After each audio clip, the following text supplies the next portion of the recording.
Бүгін бүкіл дүние жүзінің мұсылман үшін өте бір берекелі мереке, Құрбан айт күні.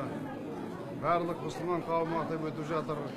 Намазымыз, шалған құрбанымыз Алла қабылдасын. Құрбан деген Аллаға жақын боламын деген сөз.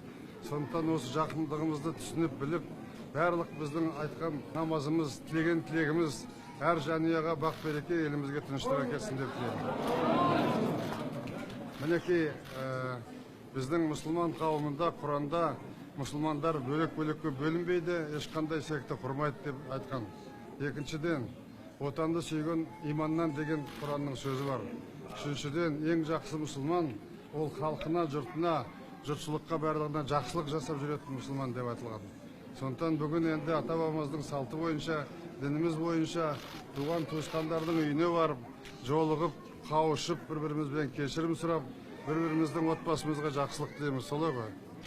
Осындай бірліктің арқасында мінекей 25 жылдығын тәуелсіздіктің атап өтейік деп отырмыз, өзіңіз білесіздер. Ол біз үшін үлкен мереке, қазақтың басында болмаған бақ. Оған біз береке бірлікпенен жетіп келе жатырмыз. Сол бірлігімізден Алла жазбасын бізді, еш уақыт. Еліміздің тыныштығы баянды болсын. Біздің бала-шағамызды ұрпақтар қарай өсіру үшін Қазақстанның көркеюі керек. Ол үшін бәріміз жұмыс істеу керек.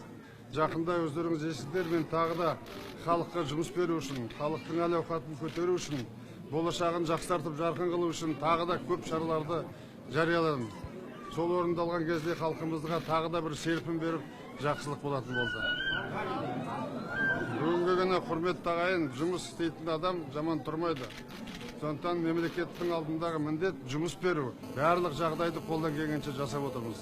Тапқан ақшасын елге қарай жатырмыз, үйді салып жатырмыз, мектептерді, ауруханаларды, барлығы ел үшін, халық үшін. Сондықтан халқым аман болыңдар.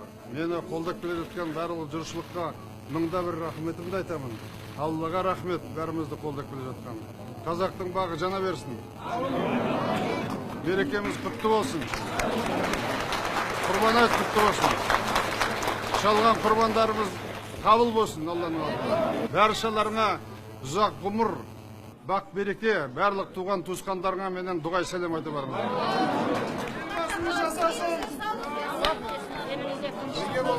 Аумин, Аллах.